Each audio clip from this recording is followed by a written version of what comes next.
안녕하세요. 오늘은 좀 특별한 이야기를 해볼까 하는데요. 이건 그냥 평범한 게임이 아닙니다.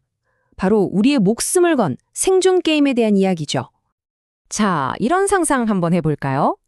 만약 우리가 매일 아무 생각 없이 숨 쉬는 이 공기에 내 건강을 걸고 베팅을 해야 한다면 어떨까요? 바로 이 도발적인 질문이 오늘 이야기의 시작입니다. 네, 그럼 본격적으로 한번 들어가 보죠. 오늘 우리가 함께 살펴볼 건 다름 아닌 우리 폐의 건강을 걸고 하는 아주 특별한 보드게임입니다. 이 게임의 규칙, 이게 아주 간단하면서도 좀 충격적이에요. 승자는요, 게임이 끝났을 때 가장 건강한 사람입니다. 다시 말해서 미세먼지를 가장 적게 들이마신 플레이어가 이기는 거죠. 자, 그럼 이 게임이 대체 현실에 어떤 심각한 문제를 다루고 있는지 그 보이지 않는 위협에 대해 한번 이야기해 보겠습니다. 우리가 흔히 말하는 미세먼지, 이게 그냥 하늘이 좀 뿌옇다, 이런 수준의 문제가 아니죠. 중국 같은 외부 요인도 있고 또 국내의 공장이나 자동차 매연 같은 내부 요인도 얽혀 있는 아주 복잡한 국제적인 보건 문제입니다.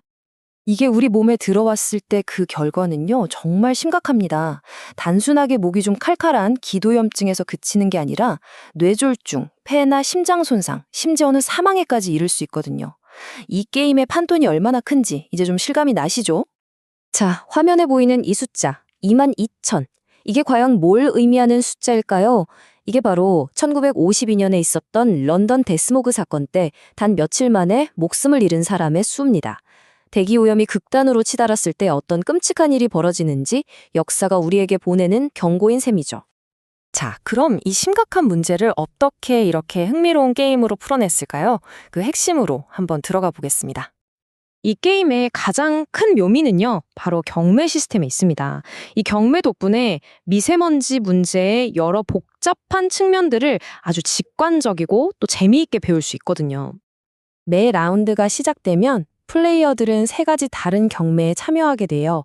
첫 번째는 미세먼지를 만드는 오염원 경매, 두 번째는 그 오염이 어디로 갈지 결정하는 바람의 방향 경매, 그리고 마지막으로 우리 자신을 돌아보게 만드는 나쁜 습관 경매입니다. 여기서 정말 중요한 규칙이 하나 나옵니다. 어떤 경매에서 어떤 선택을 하든 그 선택지에 돈을 건 플레이어 중에 딱 25%만 자기가 원하는 결과를 얻을 수 있어요. 그럼 나머지 75%는 어떻게 되냐고요? 가장 최악의 결과를 페널티로 받게 됩니다.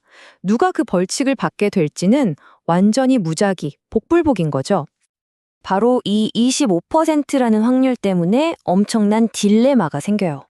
한번 생각해 보세요. 가장 좋은 1번 선택지에 모두가 막 몰렸어요. 그럼 어떻게 될까요? 그중에 75%는 꼼짝없이 최악의 페널티를 받게 되는 겁니다. 그러니까 큰 보상을 노리고 모험을 할 건지 아니면 나는 최악만 피하겠다 하고 안전하게 2, 3번 같은 차선책을 고를 건지 매 순간 머리를 써야 하는 거죠. 자, 이걸 바람 방향 경매를 예로 들면 확 와닿으실 거예요. 보세요. 1번, 동풍이 불면 공기가 제일 깨끗하니까 최상이죠. 반면에 4번, 중국 쪽에서 서풍이 불어오면 상황이 안 좋아집니다. 그리고 최악의 페널티는 바로 5번, 시베리아발 황사입니다. 이런 실제 과학적인 사실들이 그대로 게임의 규칙이 된 거예요. 그리고 이 나쁜 습관 경매, 이게 정말 우리 일상과 딱 연결되는 지점인데요. 선택지를 한번 보세요. 숯불갈비 좋아하기, 대중교통 대신 자가용 타기. 우리가 평소에 무심코 했던 행동들이 사실은 미세먼지 문제와 어떻게 연결되어 있는지 이걸 통해서 돌아보게 만드는 거죠. 자, 그럼 이제 마지막으로 이 게임이 우리에게 던지는 궁극적인 메시지는 과연 무엇일까요?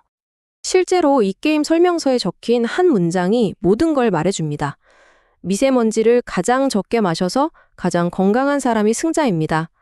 이 한 문장이 우리가 생각하는 승리의 개념을 완전히 뒤집어 놓는 거죠.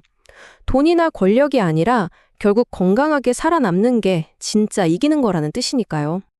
근데 이 게임이 정말 영리한 게 뭐냐면요. 우리 인간의 심리까지 아주 날카롭게 꿰뚫어 본다는 거예요. 예를 들면 플레이어들이 자기 습관은 안 바꾸면서 다른 사람들한테만 야, 너네 오염 줄여 하고 정책을 강요할 수 있는 규칙이 있거든요. 문제의 심각성은 알지만 책임은 남에게 미루고 싶어하는 현실 속 우리 모습 그대로 아닌가요? 결국 이 게임이 가진 진짜 힘은 바로 이거라고 생각해요. 그냥 막연하고 복잡하게만 느껴졌던 미세먼지라는 환경 문제를 아주 개인적이고 또 손에 잡히는 경험으로 바꿔준다는 것. 딱딱한 데이터를 내가 직접 하는 결정으로 만들어서 이 보이지 않는 위협을 나의 시급한 문제로 느끼게 해주는 거죠.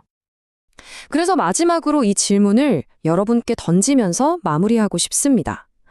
과연 이런 게임 하나가 거대한 현실의 위기에 맞서는 우리의 생각과 방식을 정말로 바꿀 수 있을까요? 어쩌면 혁신적인 교육 도구의 힘에 대해 다시 한번 생각하게 만드는 그런 질문이 아닐까 싶습니다.